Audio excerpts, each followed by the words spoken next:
What's happening? My name is Blake Harris, and this is the Music City Mindset. The Music City Mindset is graciously located in the NFM network.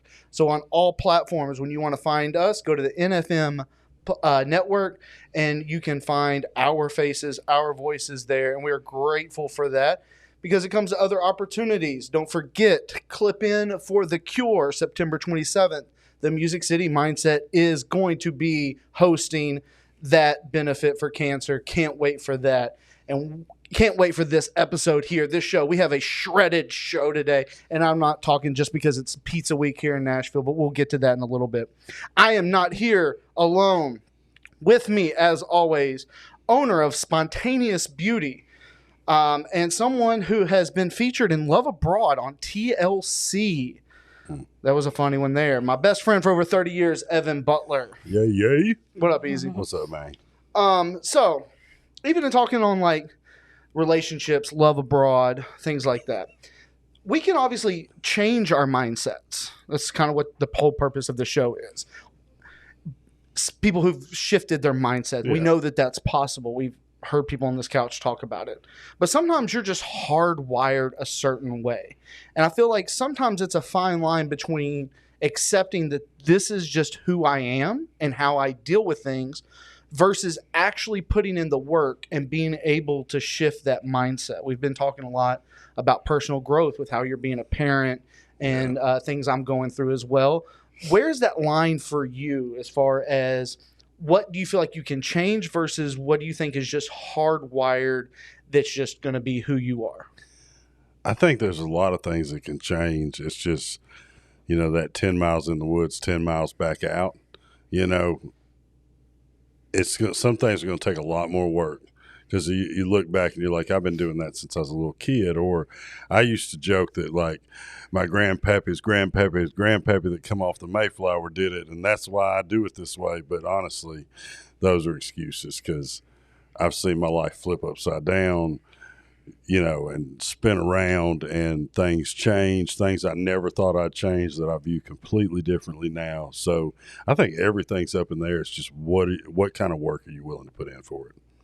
How dedicated are you to creating the change?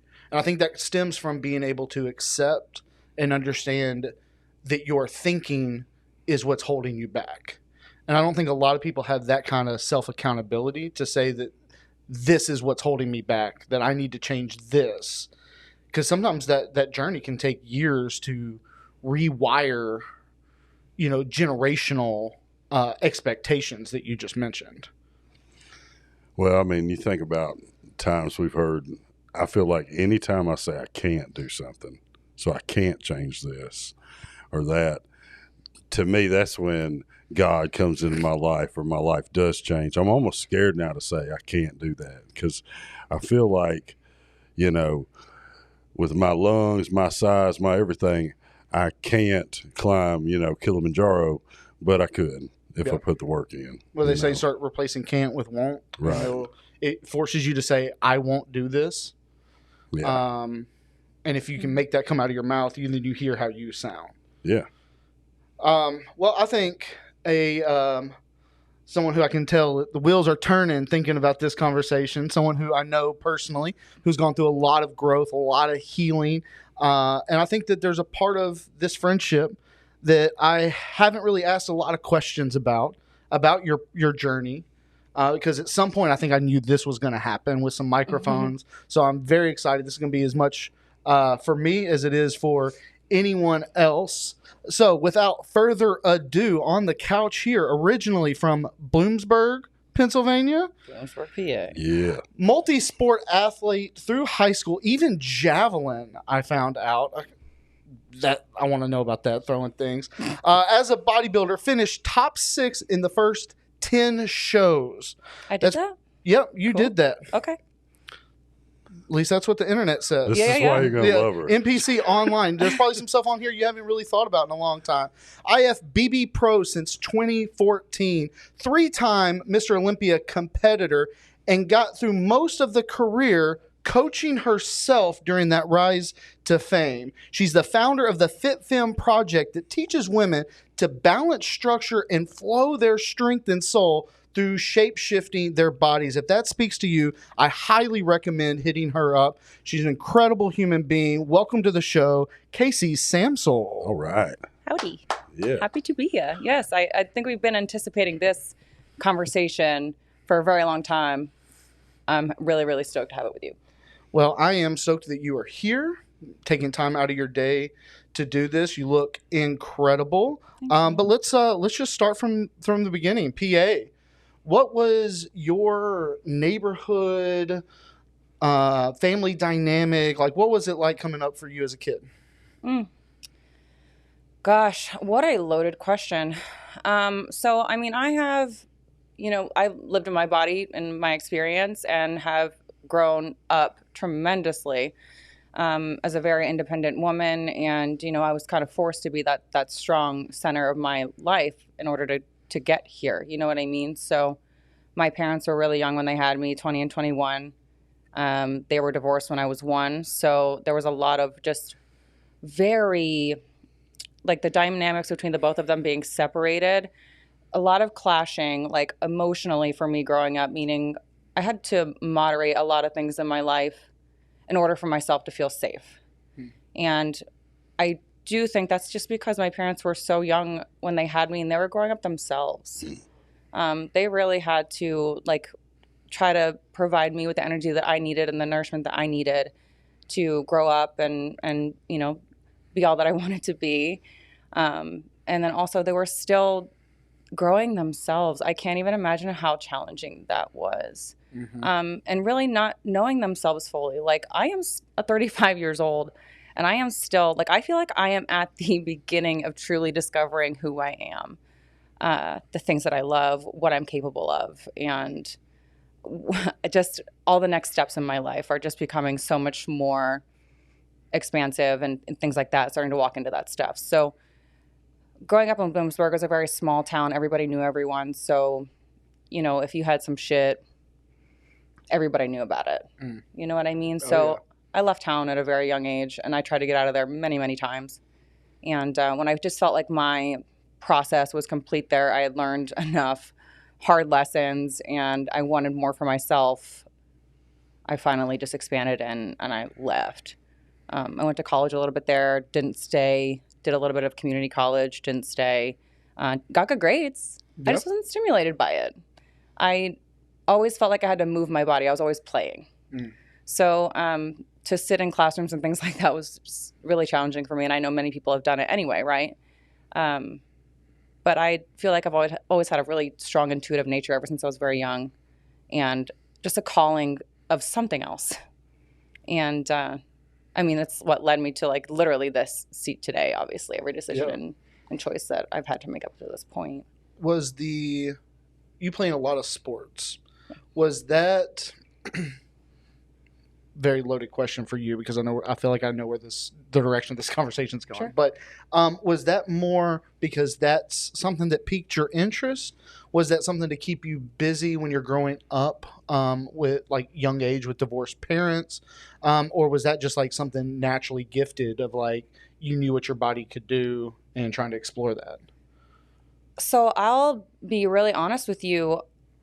At that point in my life, I don't really think I had much direction. Like, if I could just mention really quick that I had really bad body image issues as, like, everyone, all the girls around me were, like, growing up and becoming shapely and things like that. I became very sensitive to that stuff. And my body image issues really started tackling me pretty hard. So I took on sports as a way, like, just that inner knowing of, like, if I move, and I do these things, or, like, if I keep myself distracted, I will come into some sort of place where I start to like my body. So, but I was never really good at sports. To be honest with you, I was pretty mediocre. I mean, they named me captain of the JV soccer team. That was not a real thing until I popped into the picture. So I think that my coach was just like, he just knew I really loved being there, really needed to be there for my mental health, and was like, this position is perfect for you. But that was soccer. And then javelin came into the picture more so because of the mentor that I had in that process. And he just taught me a lot about myself and like my body and how strong it was and how mechanics worked in my body. And I started getting really intrigued by that. Making your body into a bow and arrow. Like you are the bow and the javelin is the arrow. And I would stay hours and hours and hours after javelin practice, and we would just toss it and toss it and toss it. And I wasn't good. I just really enjoyed it. I loved feeling the difference and the changes inside of my body. But I never did any weight training or anything like that, which was a requirement for like track and field. Yeah. But you know, when I actually showed up to school, I was also showing up for my sports. And so after high school is when all of the like fitness stuff really started, you know, just coming together. Yeah, I've heard that before, because a lot of times if you're playing multiple sports across different seasons, the idea of like having an off season where you focus on the fitness and the training, that's when you learn that, usually doesn't really happen for those athletes, because their next season is starting. They never really have an off season. So I found a lot of people fall in love with the fitness side of things kind of a little bit later on in life, which is what happened with you, and you found bodybuilding. When, like, does that come like right after high school, or I guess college? Like, what was your first exposure to bodybuilding, and how'd you get into it? So I, with my partner at that time, moved to Newark, New Jersey, and I was in a gym and I was just training. I was training for like, I just need to burn a ton of calories, and this is how I know to do it, because, you know, I was raised on 17 and Cosmopolitan magazines, and yeah, you know, and those magazines had a directive and that I don't support now, but back then I was all about it. Right. And so a lot of cardio, a lot of HIIT, a lot of legs, and that was pretty much it. So I was in the gym all the time, just demanding my body to do all these things. Somebody came up to me eventually, was like, "You are in here all the time, crushing it. What is your goal?" And I was like, "I don't have one." And that was like a really big moment for me. And it was just that I didn't like the way that I looked. And he goes, "Have you ever done a bodybuilding competition?" And I said, "No, I haven't." And that sounds crazy. I was like, I don't know what to do with that. And it was 8 weeks later. I was just like, you know what? What do I have to lose? I'm just going to muster up some sort of like, you know, I asked questions here and there, did a little bit of education and research myself. And within 8 weeks, I was eating the bro diet, no carbs, things like that. I think I had like 2 handfuls of M&Ms like in that 8 weeks, just as like a treat, where I was like, okay, this is a come home moment. Yeah. You're going to make it. You're going to do it, girl. Then I ended up doing my first bodybuilding competition, and I ended up getting first place. So. And did you know anything about bodybuilding? Like when they came up and asked you that, did you have an idea what bodybuilding was, or magazines or anything? No, I did not. Once in a while, they had like a poster up on the wall. Okay. But other than that, like, I never even thought at all. Because you look at those posters, you look at yourself. Like, women will look at themselves and see how hard they work, how much they're not eating, how tired they are, and they see their body shrinking. And like, they look at women on these posters and they're like, wow, they're so muscular. They must be on synthetic things. Mm-hmm. You know what I mean? So it seems so distant. But so your first prep was 8 weeks? Yeah. Back then it was a little different. Yeah. But so trying to piece things together and imagine doing an 8-week prep and getting first place. Obviously that has a little bit to do with who shows up and who doesn't. Mm-hmm. Did that validate or help your body image that you could just go through an 8-week prep and win a bodybuilding show with your own personal like body image journey? That's an awesome question. I definitely started to trust myself more.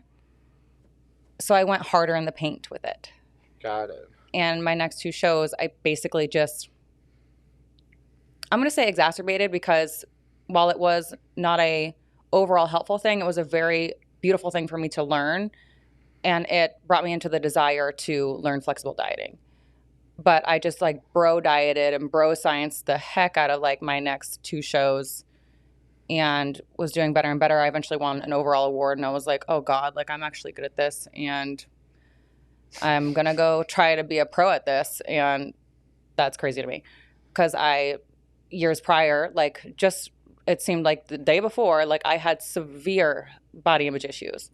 And even still, like backstage at that point, I was like looking around and I was like, I ain't winning this. There's no way. And you get in that comparison game and you swamp your head with all of these like negative thoughts from years and years ago. And then you get out on stage and you're not the decider.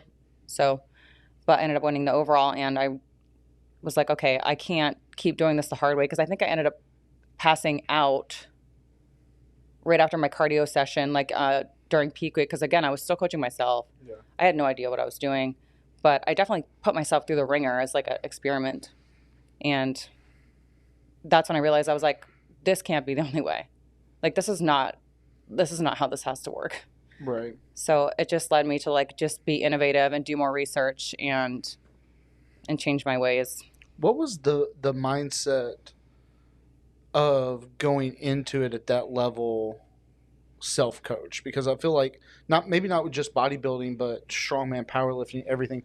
When you finally like fall in love with something and you want to do it when you're new at something, I feel like it's more stereotypical to then go find a coach, learn, and then do a little bit more self-taught things later on once you've accumulated a lot of like the knowledge, but kind of getting that guidance in the beginning.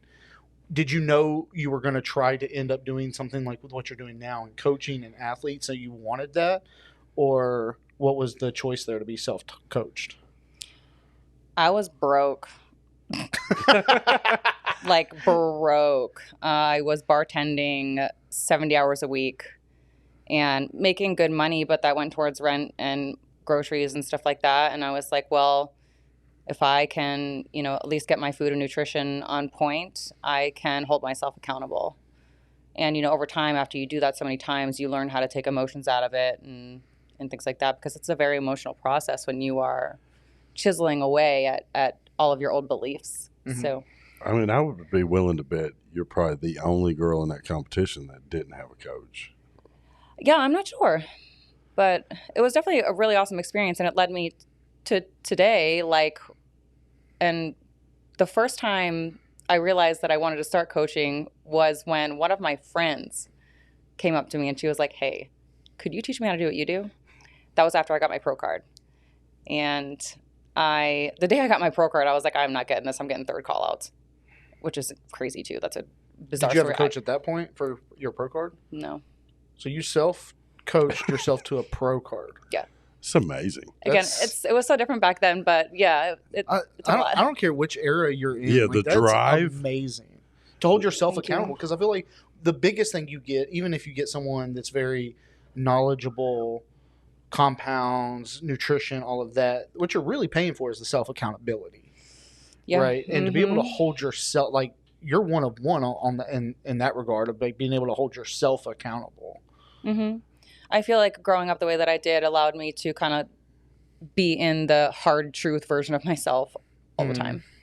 Gotcha. I've talked to a lot of girls that, had body issues that went into bodybuilding. Mm-hmm. That's got to be a common theme, because, I mean, out of the 5 that I know, all of them have had that. It almost seems like you were your own therapist, your own coach, like the drive inside of you. Where does that come from? I didn't love anything like I loved bodybuilding at that point, besides my person at the time, right? But I had struggled with like creating a life for myself. Like, I didn't finish college. I really wasn't showing up for myself in high school. And this was something I was finally fucking good at. Yeah. That's lucky. That feeds the beast. That's amazing. At what point, usually there's like a click, like a moment. Like, what was that moment for you when you like truly fell in love with the sport of bodybuilding? Wow. Ooh, I mean, a particular moment would be there was a big moment. So I did eventually hire a coach after I got my pro card, because I was like, I'm going to need a little bit of a mindset shift here. I'm going to need to upgrade and get out of my box a little bit more and learn something. I also wanted to take on flexible dieting, because I was like, there's got to be another way. Right.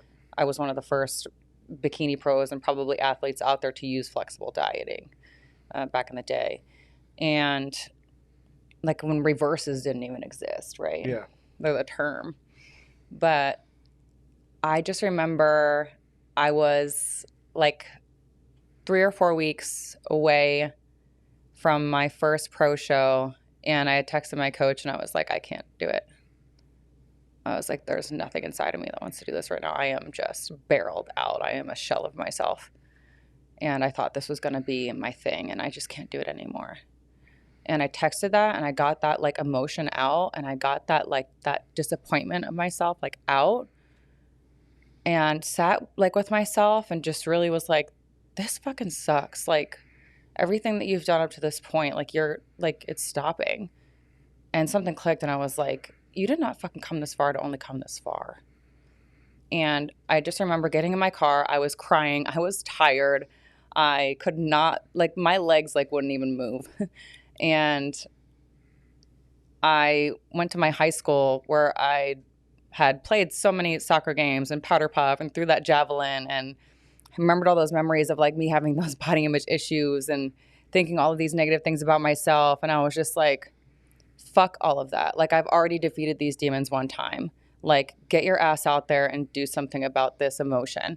So I just started running up and down the bleachers like a madman, somebody that like I just somehow like just got the energy to move my freaking legs and bend my damn knees, expand my lungs, and expand my emotional and mental and physical resilience. And I think that day in those moments, I passed like a massive threshold. Mm. Did your coach like? Did you start going before your coach even texted you back? Was it just like? Yeah. You're like, sorry, didn't mean it. I was like, I sent him the video of me at the bleachers, and he was just incredibly proud of me. Yeah. I wish I could have been a fly on the wall. I know. You know.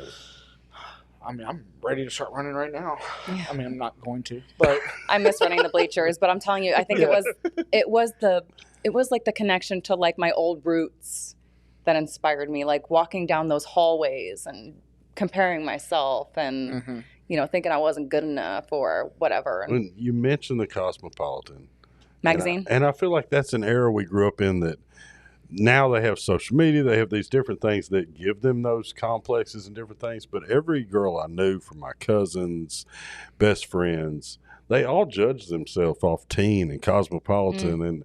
And like it gave them such a twisted sense that I feel like we're all kind of in that spot of like coming into our true self now that all that's out of the way. It was always about shrinking and shrinking and shrinking to make yourself better or worth more. And I feel like if you take up less space sometimes, like there's a lot of things that go with that, some good things and also some bad things. So it's about doing it in a way that you're also taking your emotions and your mental, you know, with you, and your mindset, allowing that to move with you, not just your body. Well, you know, bodybuilding is literally that. You're building your body and you're judged on the aesthetics compared to the people next to you. But being so close to so many bodybuilders, it's so much about the mental in the process and the journey. You know, watching, you know, Brandon Curry go to Dubai for his preps and stuff to get like distractions and things like that. In the midst of all this, you moved to Nashville, probably one of the most distracting cities in the world at this point. How Nashville? Why Nashville? What was that move like? So that was my busiest competition year ever. That was 2016. I did 11 shows that year, including the 2016 Olympia. My first qualified year for the Olympia. And it was the middle of the year. It was July. And I had just got done doing a photo shoot for an NPC and scooted down here to compete at the Flex Lewis Classic when it had Bikini Pros. Because I was like competing. It was either June or July. I competed every single weekend. I just back to back. I wanted to get there so bad. I had lost my grandma that year. I was just like, screw all this. Like, I didn't tell her that I wasn't going to eat ice cream with her for no reason. Like, I got to go out there and do all this.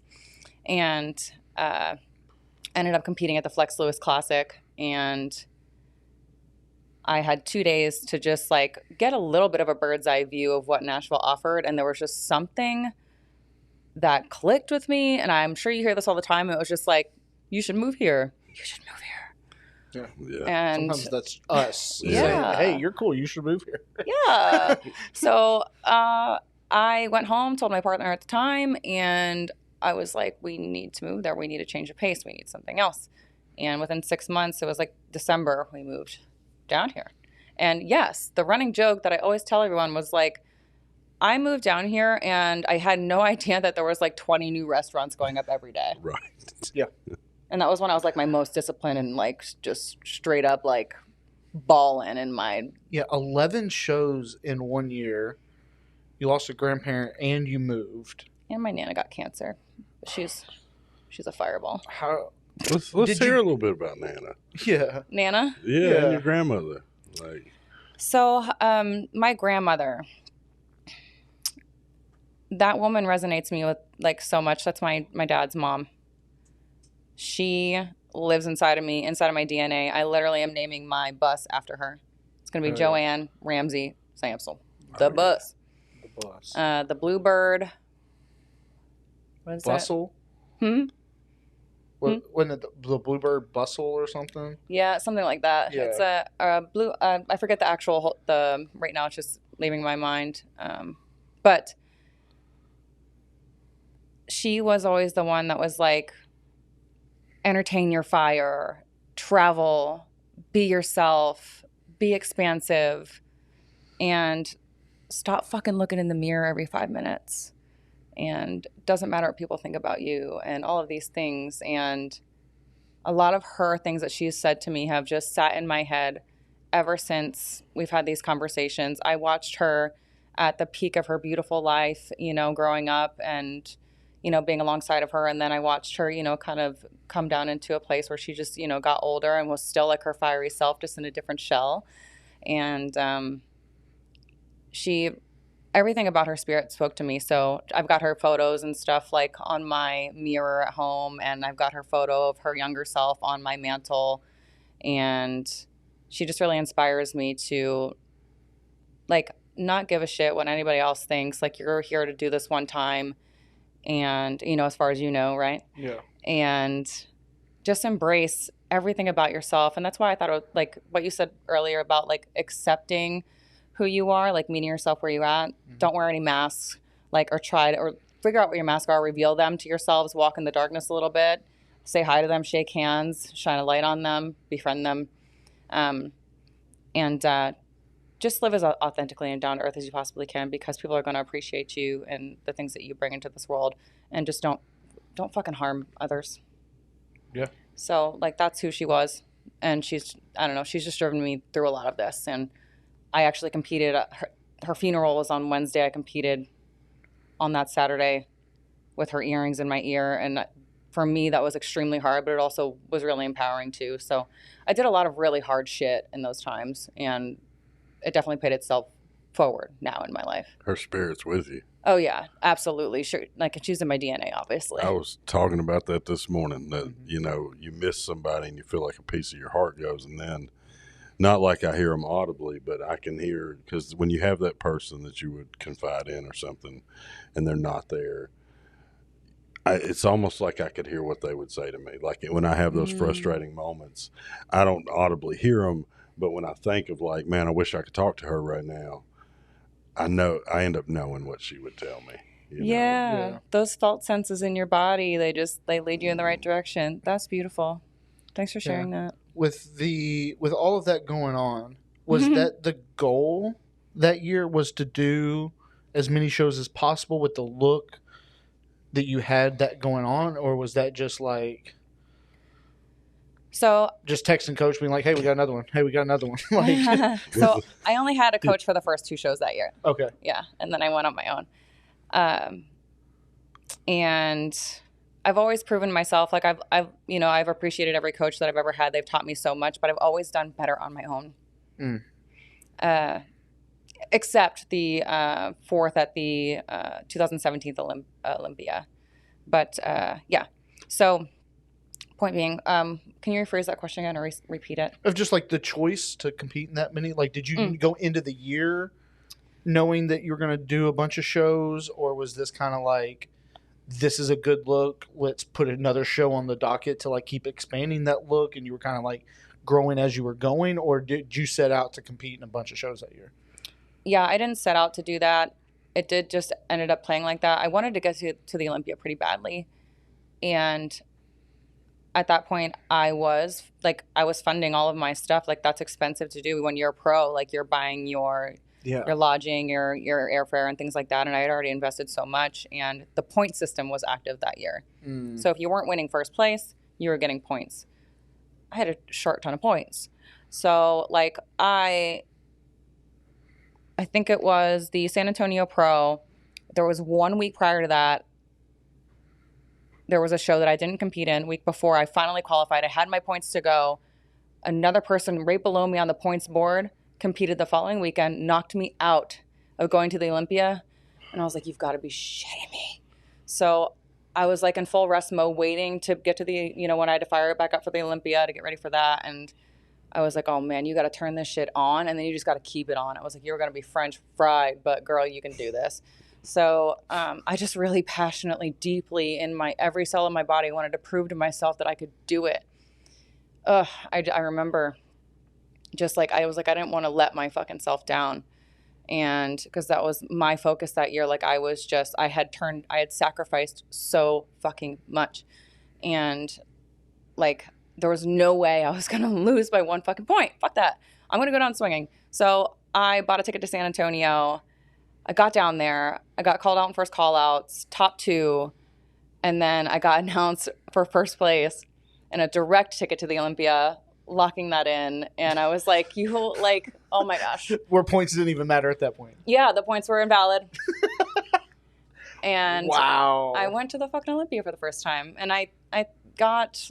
I placed below 16, they do the top 16, right? But I was like... But you got there. Yeah. I fucking did it. Yeah. That's... Oh, my God. That's so crazy. Like, you have something that I hope you've honed in on in your journey, in your healing process. I don't think every person that I know has that deep desire to not let themselves down. Where I come from, where we come from... That's what we did best. Yeah, you let yourself down. Like that's why you need someone like a partner, a coach, somebody that like something, even into religion. You need something in your life bigger than you to hold yourself accountable to that, because it's not normal to have those kind of feelings and emotions and watching your face light up talking about what you accomplished, to not let yourself down. And that's like a superpower that I think you have, in my opinion. Absolutely. Yeah, I have come to the realization of that. I also have like another underlying current that has called me forward in that, where I had been suppressing a lot of things in my childhood. Up until I started that journey, and all of that energy I put into the physical aspect of that, I was good at it, feeding that beast, but not doing the emotional work that I needed to do for my life. Just the emotional work to do, just become more just stronger and resilient and stuff. But when you aren't competing anymore, or your body forces you to slow down, that shit hits hard. Yeah. So while like I have that big, deep, yearning to just like be great at my own life, I also realized that when my body called me backwards for a sec, it literally called me so far backwards, and I couldn't control it. I was out of control because I had not taken my emotional body and mental body with me in the long run. So what was going on in my life wasn't equivalent to what was going on in my competition life. Do you know what I mean? Yeah, I know exactly what you mean. It's a very solo journey versus like all the other stuff going on. Right. And I would like to kind of unpack some of that because I think there's going to be a lot of people that could benefit from hearing I should lay down. your presence for that. Before you do, and while you get comfortable there, we are going to take a quick little commercial break. We're going to hear a word from our sponsors, and we will be right back here with Casey Samsel on the Music City Mindset.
And we are back here at the Music City Mindset. We are here with Casey Samsel. We've gotten all about your bodybuilding, upcoming, coaching yourself, and basically your journey, ups and downs that brought you here to the Music City.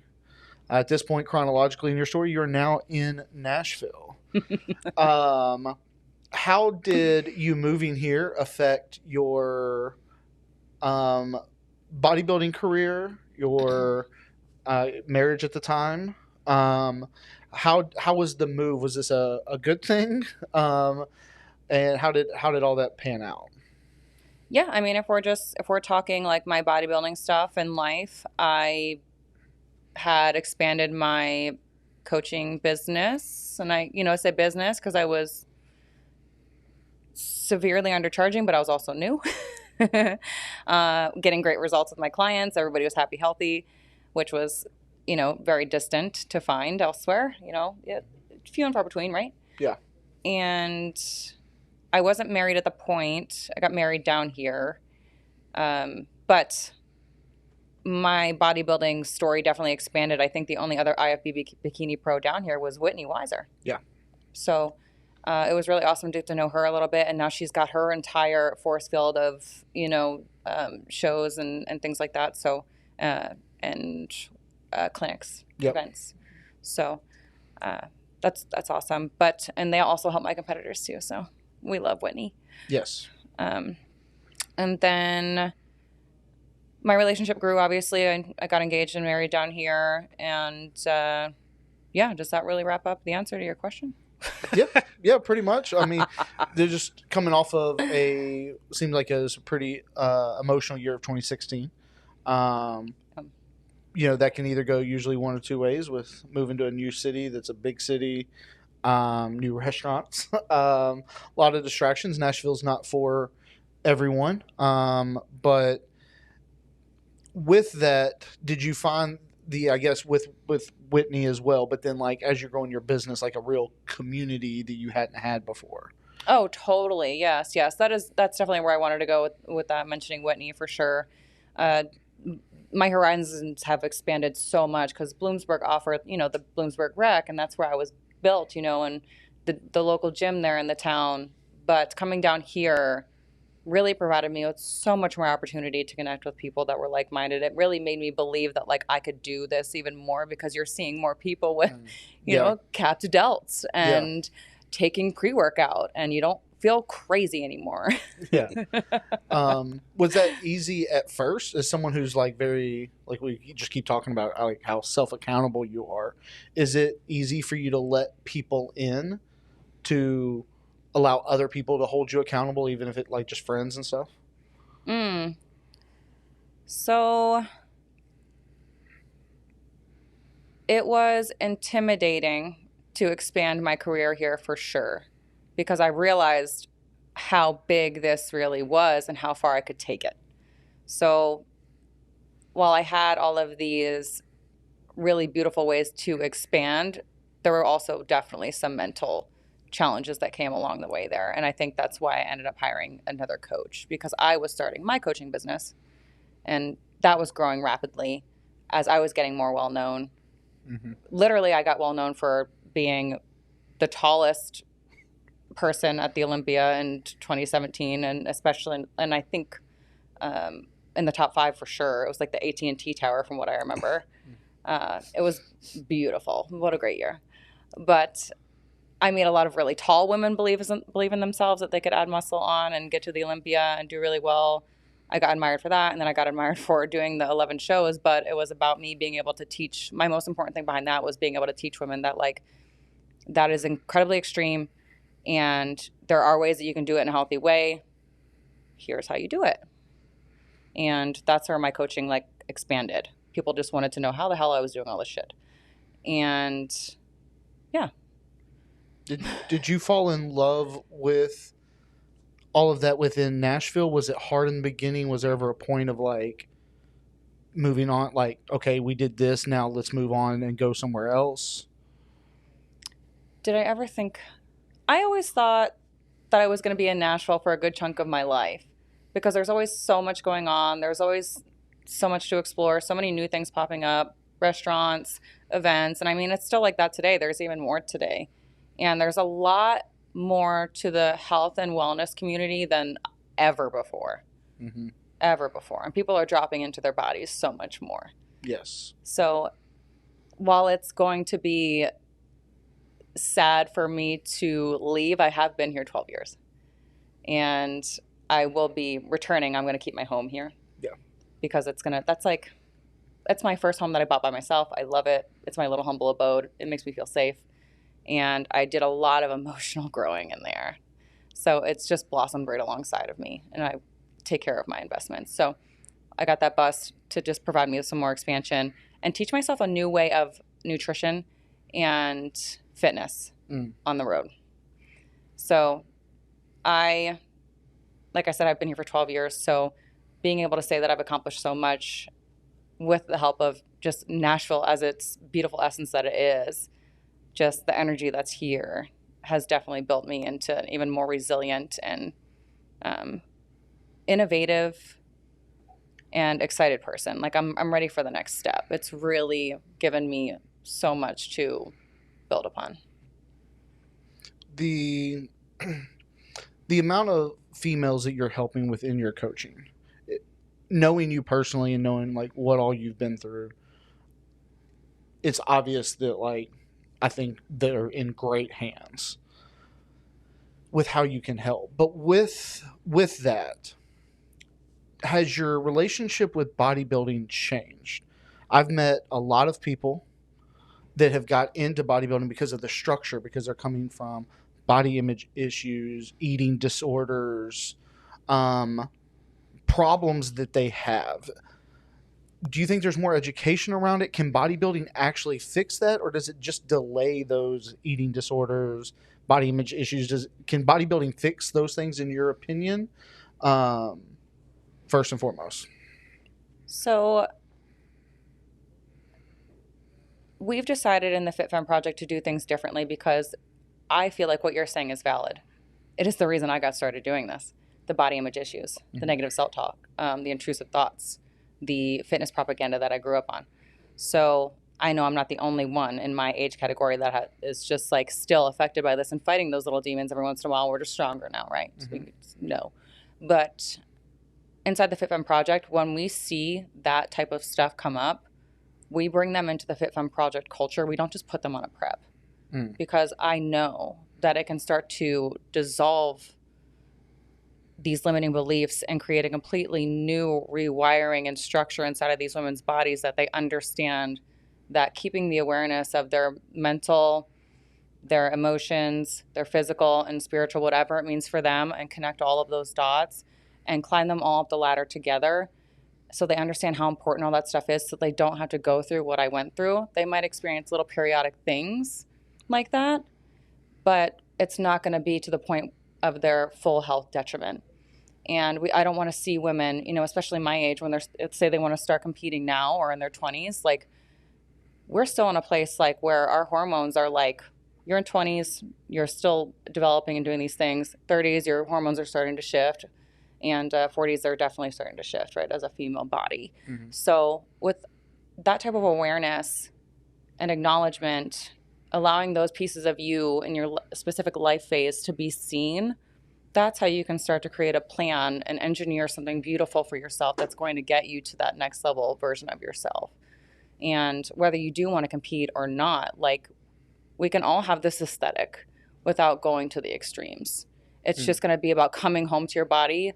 Like I said, removing the masks, removing your expectations, pretending and just burning the bridges to like the old bullshit that you used to believe, and start rebuilding bridges to the stuff that you want and the stuff that the person that you want to be tomorrow. So like, if that person reads this book, read that damn book. If this person takes walks every morning to go get some sunlight and get some steps in, because that's just how her digestion works the best, she go gets her walk in.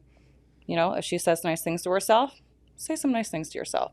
If she works out in the afternoon, go work out in the afternoon. You know, so it's like, if you need more structure, fine. You're gonna be that person that needs more structure. But if you're more flowy, then we can do more flow too. It's whatever your unique needs are that are going to make fitness coexist with your life, lightly challenge you, rewire all the things that you do until they even become boring. That's when you know they're a habit, and you can start maintaining and evolving that. I think a big part about like coaching and helping people navigate healing journeys, the unfortunate part of it is the best people that can do it is because you can teach them what not to do because of what you've been through. You mentioned earlier about your body pulling yourself back. Recently, you kind of been a little bit on Instagram, shining a little bit more light onto the extremes you were pushing and your body shutting down on you, and what you experienced there. Can you tell us a little bit more about that? Do you blame bodybuilding? Does that have any effect on your relationship with the sport, or absolutely how not. do you? Okay. Yeah, no. Bodybuilding was there to show me the parts of myself that I needed to see more fully. So it's taught me a lot about myself. It's taught me a lot about my emotional growth that I needed to come into. And because we can all just sit here and we can push our bodies physically, like to the end. We can push it. But if you don't have the stuff that's going to like keep you there, if you don't own everything, you know, inside of that process and know it like the back of your hand, you're going to snap back. And because I wasn't paying attention to some of that, and I wasn't paying attention to the leveling up of my life outside, when I returned to my life outside, lost as hell. And the reason I had to start looking at that stuff was because my body was like, sister, you're done. Like, I know that you're doing this like the healthy way and stuff, but your shit is not aligned. Like, you can't keep going like this. Because at the back of my mind, when I slow down and I let my brain open up, and it's not just like, all right, when's the next meal? What are we eating? When are we going to the gym? When are check-ins? You know, when's, you know, all of this stuff. And when I had to look at my other stuff, that's when things started to open up and falling apart. It's like that stress response where it's like you're going through this, you know, this phase where you're just pounding, stress. And then you finally take away that stress point and your body goes into that like hibernation mode where it's like, I need to rest, but I'm going to show you why. And your body opens up, tells you why. I was losing my hair. I could tell that my body was like, I woke up one morning with 8 pounds of inflammation on my body. 8 pounds. It was painful. My skin hurt. My eyes hurt.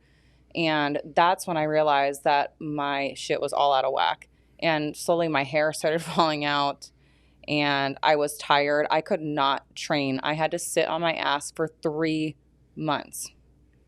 and just eat what I could. I didn't train. I didn't go to the fucking gym because I could not move without it hurting. And I was like, I'm not going to sit here and make this worse. I need to be aware of like what's actually happening. What do I want to feel like tomorrow? How long have I been going hard in the paint? I need to rest. And then sure enough, your body is so resilient. If you give it the tools and the mindset, if you just really unearth some stuff within yourself and give your body the nourishment, whatever that means for you in that unique moment, and then moment to moment, and keep consistent with that, your body will do the work for you. It will absolutely show up, and it will show you its resiliency. It will show you its biological beauty, and it will come back. You just have to be patient, and you just have to be with it, and you have to be real with yourself. And that's fucking hard sometimes, because when you have to change your lifestyle, like my lifestyle was like that for 11 years, and then all of a sudden it was like, meh. You have to change everything so you can come back home to yourself, see this other shit that's keeping you backwards and flipping you inside out, solve that shit, and then everything started the tension started to release, the anger and the frustration started to release, the disappointment in myself started to release, and I started becoming lighter. My lymphatic system came back to life. The inflammation went away. My digestion improved. My skin was not like gray. It turned back into brown because my body was actually holding the nutrients that it needed. And slowly but surely, I started working on mobility, feeding myself more food, and just graduating myself back into this process. Except this time I learned my fucking lesson.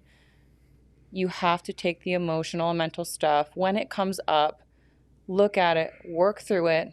Doesn't mean you have to put the physical stuff on pause, but don't fucking ignore it.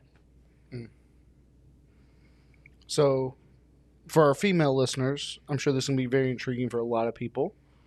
Let's go ahead and plug in the Fit Femme Project. How can they get in touch with you? How can they learn more about that, sign up for that, if that's something that speaks to them?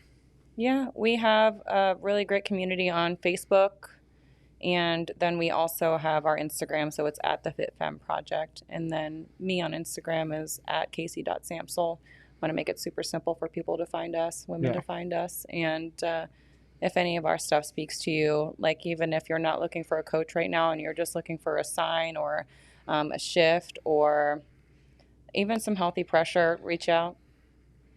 It can make all the difference. I've been told I have a lot of really good Caseyisms. Always applicable. Yeah. You've definitely got a compass inside you that seems to find your direction through all this from, the beginning to end to, or not end, but, now. And I mean, you're blowing my mind from your own coach to your own therapist and then rehabilitating yourself in your own way and that inner search. I mean, we all know, if you grew up when we grew up, you push your demons aside, but they're waiting on you.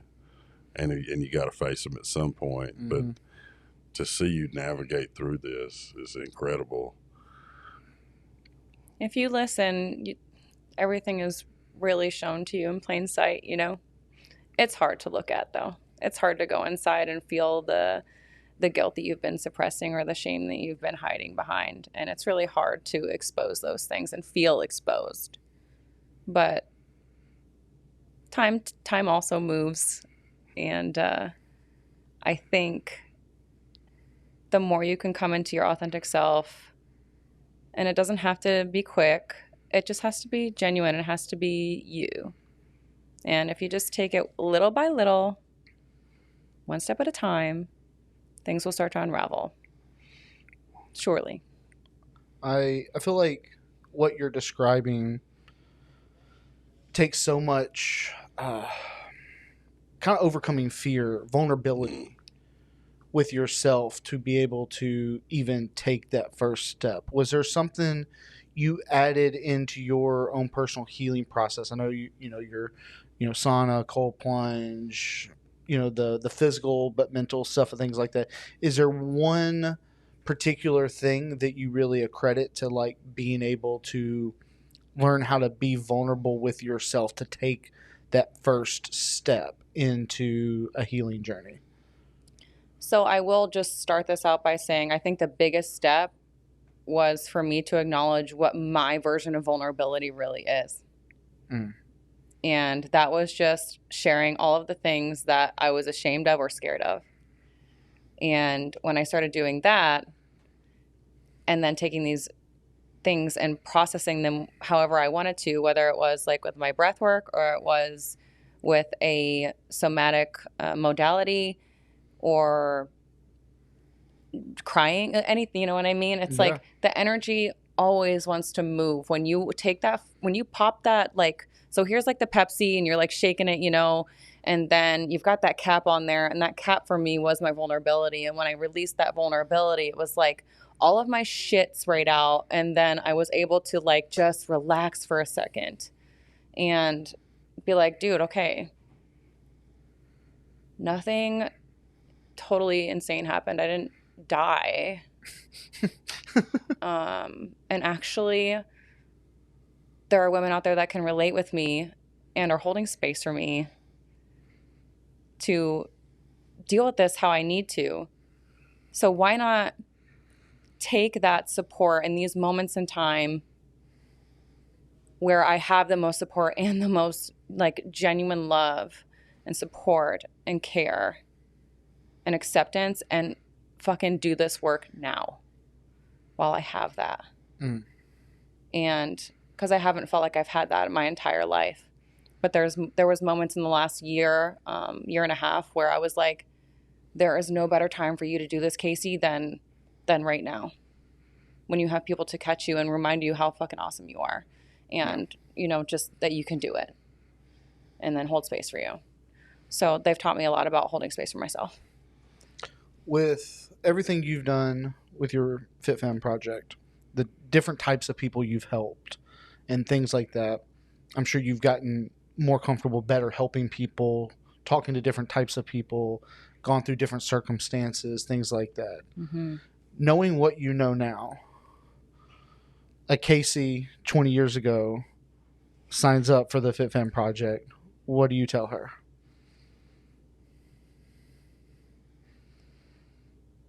Years ago, 15. Yeah, she's not as old as us. Yeah, so. maybe even more than that. I didn't do a lot of math right there.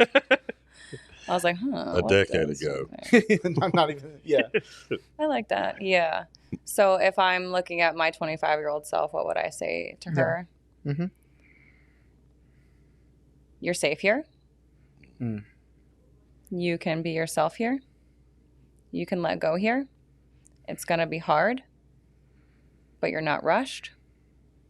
And if you're seeking comfortability, that's not going to help. But just know that you'll get to the other side if you just keep going. Keep trying hard. I think that's honestly just like kind of been the model of my entire life, but I learned it the other way around. It was like, try hard, try hard, try hard, try hard, try hard. And then finally dropped into like, oh, you're safe. You don't have to try hard anymore. Now your body is responsive. Now your body is open. Now you can heal. And now you can share that with everyone else and help them do the same. Hope that answers your question. It does. I feel like you tapped into the fountain of youth there. Like, you know, people look for the secret to life all the time. And honestly, it's that self-awareness and honesty and that owning where you can make things different and releasing and being honest with yourself. Not that life's going to be any easier, but you at least have a way to flow through it and be at peace is what so many people are looking for. And you found it your own way. It's a beautiful story. Well, thank you. It continues, man. And I mean, there's still hard moments and dark moments. Once you start peeling that onion back, it's like, it becomes a process, but it's a really beautiful process. I think that's what life is about. It's about discovering yourself. I've talked to a lot of pro athletes across different sports. And one of the things that people struggle with, more so with football, but that's just because it's probably my background and what I attract here. But I see it in bodybuilding too, even more at the amateur level of identity, of like you are a bodybuilder. And then once that you can't play anymore, you lose a little bit of that identity. But it seems like, because I heard someone say like no one mentions your body fat percentage at your funeral. So, but it seems like you've really got a good grasp of like rearranging your own personal priority list. What was there something that really like, was it all of it that just kind of caused that like kind of a reorder, as far as like what drives you? Like how have your like motivators changed over the years? I just wanted to start feeling good, and like I wanted to start feeling peace in my mind and feeling good in my body. So that was my only goal. And when I started working towards that in a very gracious way, where I was acknowledging all of the things coming up along the way, I was like, oh, I really appreciate my mind for being able to handle all this, my body being able to work through all of this. And then seeing the physical aesthetics change, and like my muscles stay fuller, and my, like, I'm going to say it, like my cycle be more regular, and my digestion be good, and my hair grew back. Like, Yeah, dude. I mean, I have extensions in right now, Yeah. but like it's definitely just so much fuller and thicker. And I just, in those processes of like really going down into the shit, you realize how your body wants to be treated because you've already tried the other way, and how your mind wants to be treated because you've already tried the other way. And again, it's just going to be about coming home to yourself and having those hard truth conversations with yourself, and understanding that when your body feels freer and it feels like it actually has more space to expand into, it will.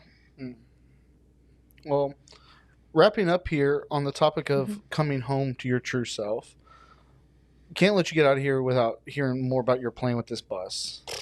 You're keeping your home here, so you're never not going to have a part of Nashville in your story, where you can come to.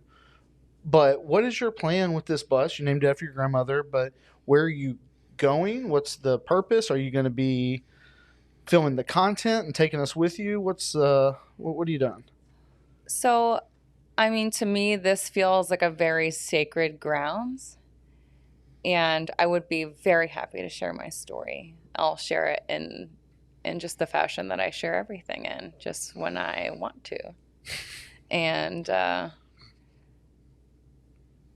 my big thing behind this was I had been in such a routine of like just doing the same things every day. And while it fulfills me and makes my heart happy that I get to touch lives every day, and it's always been my anchor, like I've worked really hard through all of these things for myself to be able to show other things. Like I really understand a big part of my purpose, and being able to get on this bus and change my mind again, rewire things, learn new stuff, learn a new way of fitness, a new way of travel, a new way of living, a new way of nutrition, a new way of checking in with myself and of growth.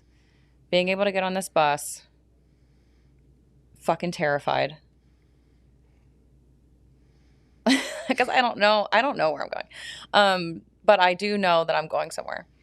And I want to take my time, gain my bearings, and just see where it takes me. I just want this place to be open and expansive for myself. I want to experience, I want to touch lives in fitness, nutrition, bring fun, help women stand up and empower themselves, and realize that like they can do the hard things too. And I want to leave a lot of this up in the air, because I've been so just like, for like the last pretty much my whole life. Yeah. So I feel like this could be a TV show. A true pilgrimage, a journey, in so many ways. Yeah. And I feel like so many men could also benefit. I mean, I feel like I've benefited from today. Stuff I needed to hear. Oh, for sure. Absolutely. It always works that way. Yeah. We pretend we're going to interview somebody, and then help them plug whatever they're doing next, and it's like we leave like and it gets Just us in through awe. the week. It recharges our batteries. We meet amazing people, and sometimes more amazing people. And to meet somebody so genuine, that comes off so genuine, that is so driven, so in touch with themselves, is really refreshing. Thank you. Thank you. I think that's a great way of putting it. There's a lot of people out there that, whether they're on a journey of finding themselves right now or not, if they are, then you can't fault with where they are now because you know where they're going. But there's just so many people that have outside circumstances that are allowing that to drive them, and it just doesn't. You can tell when you've gone through that who's being authentic and who's being genuine to themselves, and it just kind of makes you sad when and want to help people.